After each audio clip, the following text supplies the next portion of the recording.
everybody. Welcome to Bumblebee Home Education. My name's Sarah, and today I have with me Lauren, who happens to be my niece, but she's also been helping me to create some nature cards for children. And they've just been amazing. The creation process has been really interesting for me because I have no idea about design whatsoever. But let Lauren introduce herself to you.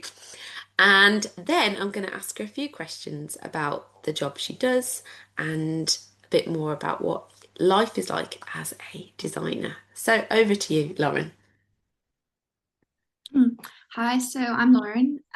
In my 9 to 5, I'm a graphic designer, and then outside of work, I do freelance illustration and I run a little Instagram account. And that's how I've been working with Sarah. Um, Mainly, my work focuses on kind of nature illustrations and connecting people with nature. And then inside of work, it's more graphic design, and I work for Blood Cancer UK. Super. Okay, so I've got some questions and I'm going to just go through them. The first question is, did you always know you wanted to be an artist or did that come later in life? Yeah, so I've always been really creative as a child. I was always drawing things. Sometimes I'd like pause the TV, like The Simpsons, and like copy an image from that. I'd always be drawing. And when I was at school, I didn't really know that creative careers were an option. We were quite pushed academically. So while I knew I wanted to do something creative, I didn't know possibly that was, I guess, artist, illustrator, or graphic designer. These were options. So I guess I never knew that I wanted to be it because I didn't know it was possible. Yeah. Um, and and I did a degree at the University of Warwick. I am in English literature, and I got involved with the student newspaper, and I did a lot of creative stuff there. And I realized there was opportunity beyond writing or teaching, and that I could do something completely creative and do what I love and And yeah, get get paid for paid. it. What a bonus, hey? That's really good. I'm so glad you said that because I think a lot of young people, yeah, still don't realise that you can be passionate about something and actually get paid to do it. That's like the beauty, isn't it? That's a sweet point. Okay, wonderful. So, next question is, were there any books or illustrations from your own childhood that sparked your imagination? Yeah, so I think a cliche one is probably Winnie the Pooh. I have a book next to me. I've had it since I was a kid, and just the little, I don't know, the little world A. Milne creates. It's just lovely. Um, I'm a big fan in my work of drawing little characters. Oh, I've got like something right here, a little Oh, fox. so beautiful. It's perfect for autumn as well. Such an autumn vibe from that. Yeah, Yeah. I love putting little characters into like big nature scapes and just showing like, I guess, the vast background of nature and how we can feel quite small compared, and that's how I use little characters, and I feel like that's really shown in the Winnie the Pooh books as well. It's a really good point. I never thought about that because as soon as you think of Winnie the Pooh, you see that picture and the illustration. It's like you can't separate the two, can you? It's such a huge part of the story, which is like the power of illustration, I guess. So yeah, Absolutely, cool. and there's Okay. one of the Laker Woods, and he's got the little bear and the giant big trees going up, and I just remember like as a child like thinking about these like vast giant trees everywhere. Okay, next question is, um, how do you go from an idea to a finished piece of art? So I just put in a little bit about our nature cards. So I came to Lauren and told her my idea that we in our classes we've been studying ants and bees, lots of different bugs, but we focused on ants and bees and how there's some like really interesting facts about these creatures that I really wanted to share with the children, but I wasn't quite sure how to put that down, and certainly not how to illustrate that. And she just got the concept straight away. So, yeah, how do you go from an idea like that to actually finishing a product? So a big one for me that I do in my my job as well, is kind of research and looking at what other people do. I feel like people can be afraid to look at other artists' work and feel like they're going to copy it, but it's a great source of inspiration, learning from others. Um, and the best artists, yeah, take inspiration from other people. So that's exactly where I started. And I think I spoke to you about it. If you had any nature cards yourself that you'd looked at that were inspiring, Yeah. and just that and seeing what works for other people, and then maybe looking at it and think, oh no, actually I could do this kind of better. I wouldn't do it this way. I'd do it this way, and that kind of sparks the idea. And then in terms of this project being nature led, I recently joined my local library, so I've been taking out books and trying to work from less on my phone and less on the Oh, computer. that's a really interesting point, actually. I was going to ask you about that. How do you manage to take a break? Because obviously you're inspired by nature, but you spend so much time in front of a screen. So how do you get your green time instead of screen time? Yeah, so these are the books that I've currently got at the moment. I've got the Forager's Calendar Oh, and British Woodland, oh and they've wow. got Not lots of really not illustrations, photography in. I'm just gonna, let's see. I feel like I've got one bookmarked. Oh yeah, like lots of nice oh, that's so nice to be able to see and the lots of pictures. spreads. I'm gonna say, of course, the best thing for me is to get out and about and to really immerse myself in nature. But sometimes it can be hard to get out, and especially when I'm working, I work till about 5 some days. So especially now, it's getting dark, and I don't really have that time to be outside. And I don't always want to work from a screen. So having these books as references is just really good as well. And you'll probably notice from my background, I have a lot of plants. I have a home jungle. I would just Oh, I love show. it. Do you know, I'm so jealous. I literally just ordered and it arrived yesterday. Oh my gosh. That is so beautiful. So that Oh, is, Lauren, that's what I want. It's just whether my husband will allow me to have it. It's so nice. I I literally ordered a plant stand yesterday and I put it in the corner. I was like, I love it, but I want more now. I want them shelves and units. Yeah, it just makes you feel like bring the outdoor indoor for inspiration. yeah, absolutely. And I've been trying to do more with, I'm not very successful, but growing my own like herbs as well. And just having those in the windowsill and like accessing them as well. It just really feels like, yeah, nature is close to me, even when, say, in winter, you can't go out as much and like everything around you is darker. The house plants are pretty much evergreen most of the time. So even just having a couple of them, I feel like really brightens up the area. Oh, Really good source absolutely. of It inspiration. totally transforms it. And just looking at your backgrounds, I'm not at home today because I normally have plants around, but as soon as you came on Zoom, I was like, oh, I'm just drawn straight to, yeah, the beautiful background and just that aesthetics are really lovely. Okay, so let's go to question number, let's go for this one. Do you prefer working digitally or with traditional art materials or a mixture of both? So I feel like this is an interesting one because up until a few months ago, I was only just doing digital art.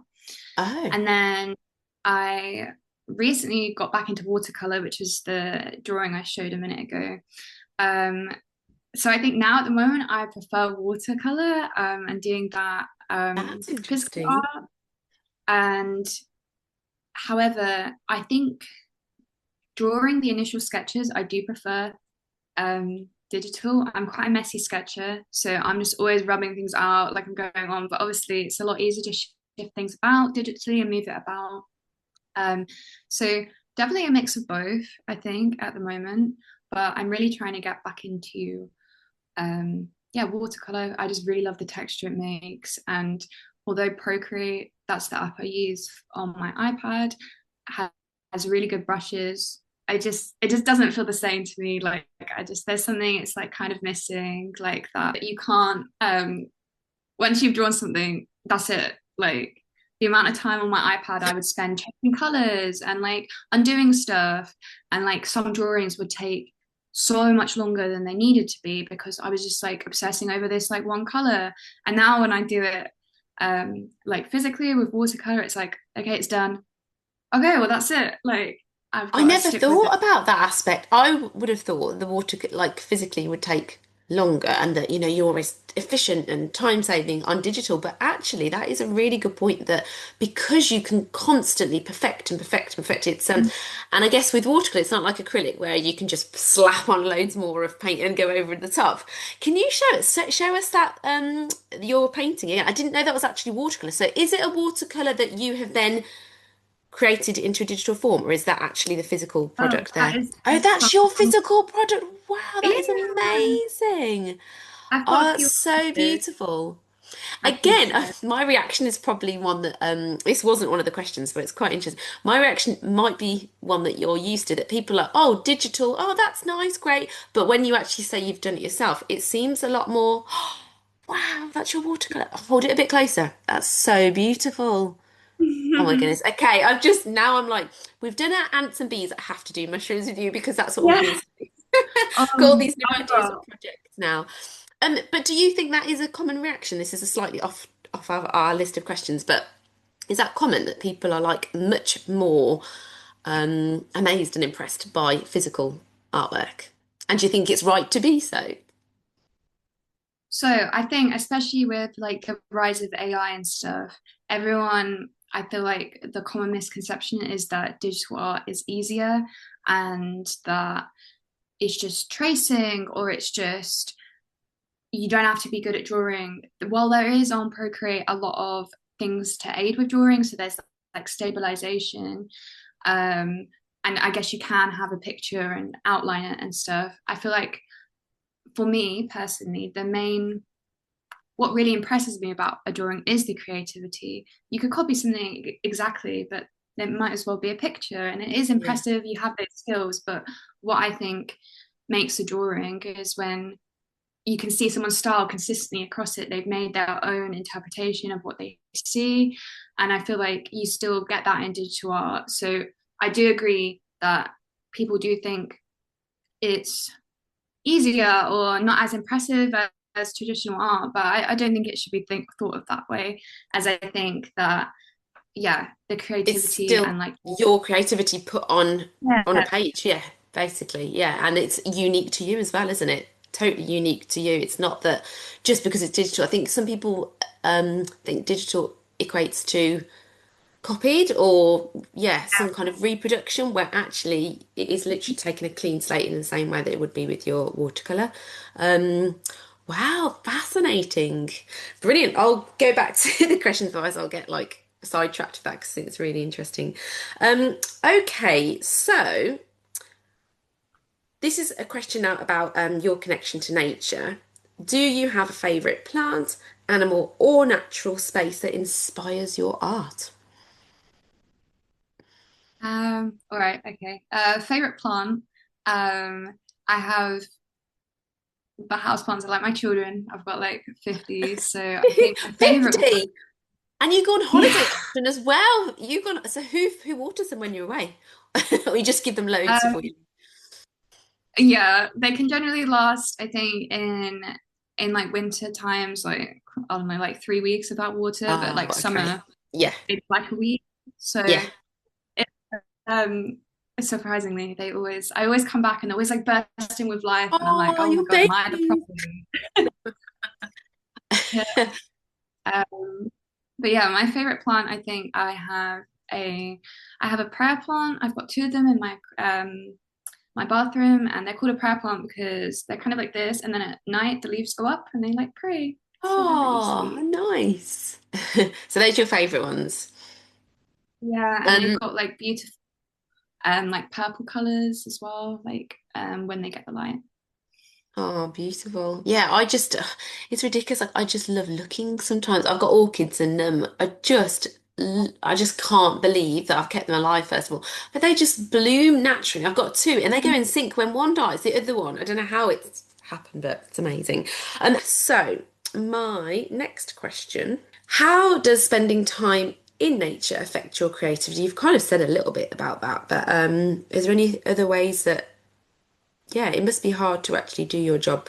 It's almost like a requisite of being a designer and especially your freelance designs that are all nature based, yeah. So how does it affect your creativity? Well, it definitely improves it because just even looking at something, you can see like the shape of a leaf, and you're like, oh, that actually looks. If you look at everything through a creative lens, you just see creativity wherever you go, I guess. Like, yeah, as I was saying, like the shape of a leaf, you're like, oh, that actually kind of looks like a face, and then it can inspire you, or like the clouds. So yeah, being in nature, yeah, it definitely inspires me for sure. And it is, it just improves well-being in general, I think, Yeah. because I am my graphic design role, I'm remote, so I am just working from home. All week. So it is nice in the evenings or at the weekends to get out. And sometimes on my lunch break, I try to go for a walk, um, and just, yeah, really like disconnect from the digital world and then back into. So yeah, it's a nice buffer between as well. Cool. And you're so lucky that you can, yeah, like you say, where you live, but also be at home and do a job that you're passionate about, that you have screen time, which is essential, but also green time, which is also essential. So, okay, so let's think about the home educated children or their families that are watching this now. And what simple exercises or activities could they do to practice their illustration skills? And then also, how can parents, do you think, encourage their children's creativity at home? Yeah. So some really simple exercises which I think can help is just going about and like if you can't draw in nature, maybe going for a walk, picking up things like leaves, conkers, acorns, branches, and bringing them home and studying from them, drawing, painting.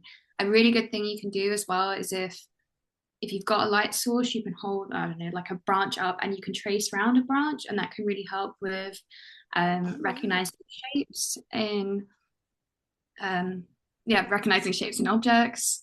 Um, Do you a mean general, like a really, torch, like a little torch or something to go round yeah, or? or like if you had like a lamp, Yeah.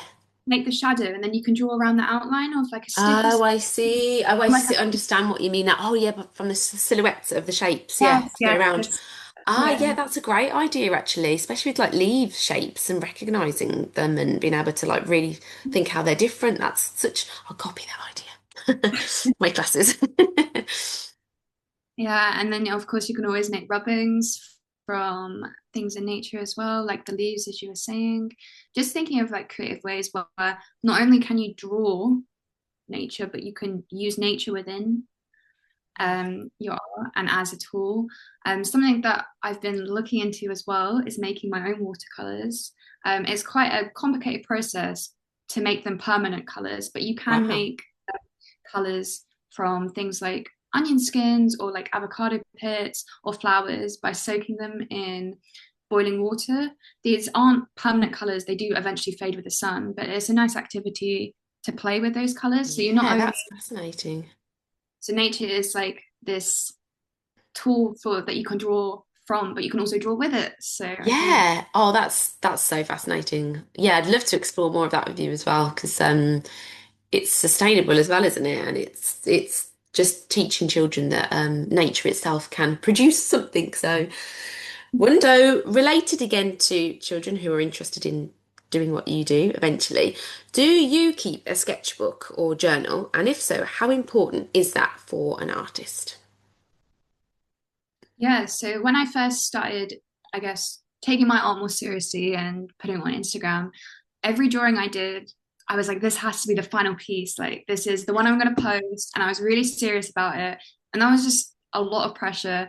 And it just wasn't working well. So recently, which I should have done from the beginning, I've got a couple of sketchbooks now, and some are for like final pieces, and then some are for, yeah, practicing. I took this one recently when I went on holiday, um, and just kind of like sketching from kind of what I can see. I don't know if Oh, it's really good, yeah, I can see. It's cool. but sort of, yeah, it's really important to practice those sketching skills and to not be precious, I guess, about everything you draw. Perfectionism doesn't matter. Yeah, Exactly, because I feel like my best pieces are the ones that I've just drawn randomly because I've just seen it. And then I'm like, and then I look back a few days later and I think, oh wow, I could take this into a final painting. So definitely having those sketchbooks and not treating it no pressure, just I love draw that. and you'll be surprised to create. Um, yeah. I love that because in school as well, this is part of the home education where I really want to speak to you as well. That is that you do sometimes have it because you only have such a limited window for art lesson is this week. Whereas Grace is literally just she's just drawing all day. She just loves creating things and bits of paper stuck to whatever.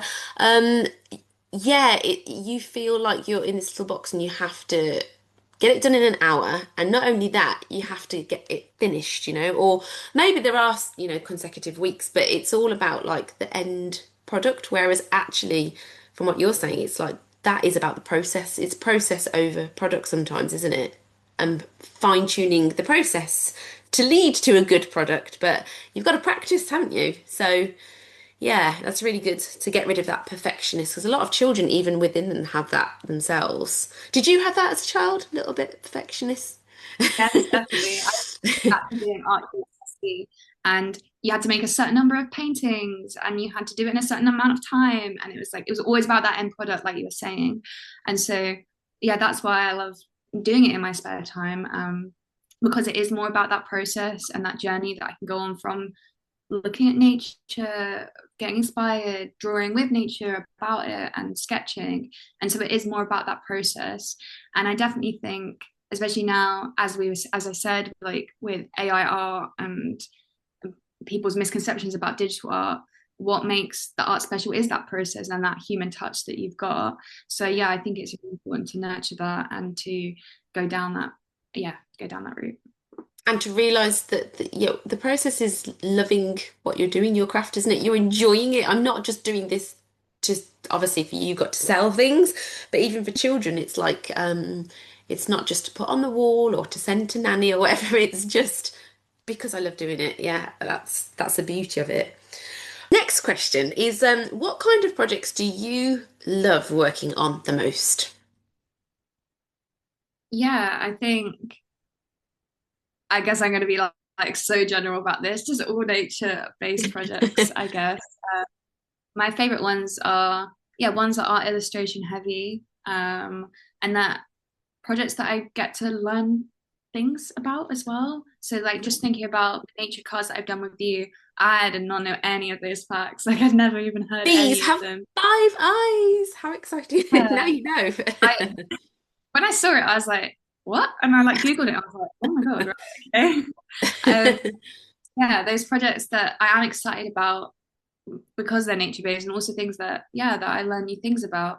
I also did I was really lucky I got to work with the Woodland Trust on some kind of like animated poem and some illustrations, and I learned loads of new things such as tree equity. It means basically the coverage of trees and that it should be equal. So, like I was talking about how in Warwickshire, I've got loads of trees, but in London, there's not. And so, how it's really important to have that across the UK. So, yeah, just learning.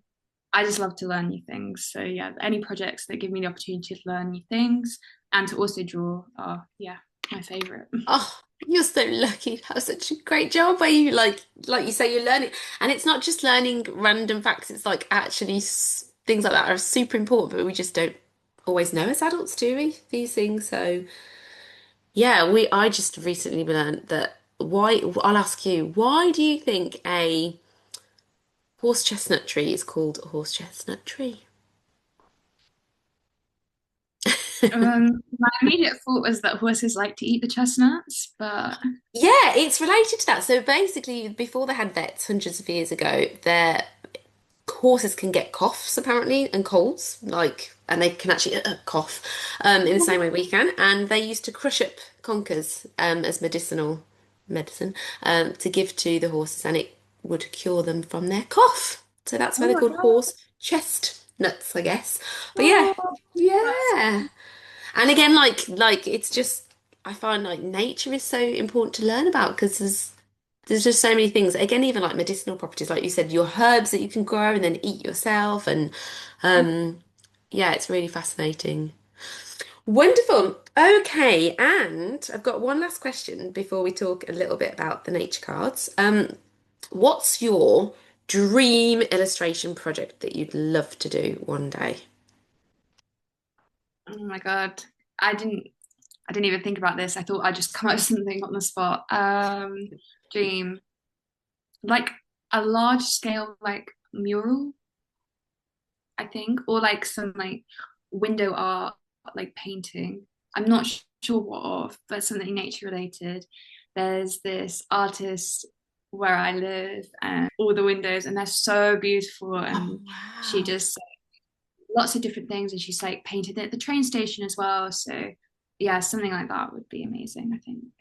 To have like a commission to be able to do, yeah, like on a large scale. So yeah, because then it dramatically Yeah, affects the people just walking by and can change their whole yeah. mood, can't it? Or the vibe of the place. Yeah, and I think it'd be a great challenge as well, as a lot of the work I do is quite small scale. Um, and yeah, I've not done anything that big before.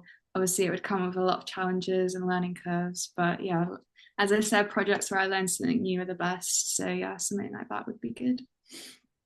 Um, it's been so lovely to go through these questions with you. Thank you so much, Lauren. And I really would love for anybody watching who may be interested in your work and working with you or alongside you. How can they contact you, and what kind of, kind of projects are available? Yeah, so my Instagram account is Shrubsy Art, which I assume will We'll be linked. put it in the comments. And I also have a website. So on there, you can kind of see my portfolio and like what kind of work I've been working on. Recently, I've been doing greetings cards. So I've really been enjoying those projects. And yeah, just in general, any nature-based projects, direct commissions, and yeah, just drop me a message on my website or Instagram. I'd love to get involved in any way possible.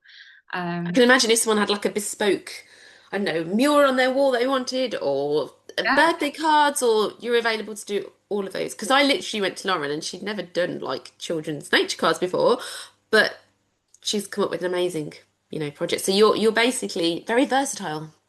yeah, absolutely. And as I said earlier, I always go for research, look at brand competitors and stuff like that. So yeah, I'm open to learning new things. And yeah, just spreading the joy of nature. Hey, that's what we're all about. Wonderful. Thank you so much, Lauren. It's been great chatting to you today, and I hope that we can have a chat again in future. I'm sure if anybody's got questions that they wanted to ask Lauren or for future interviews again, then please just post them below. Thank you. Bye bye. Thank you. Bye.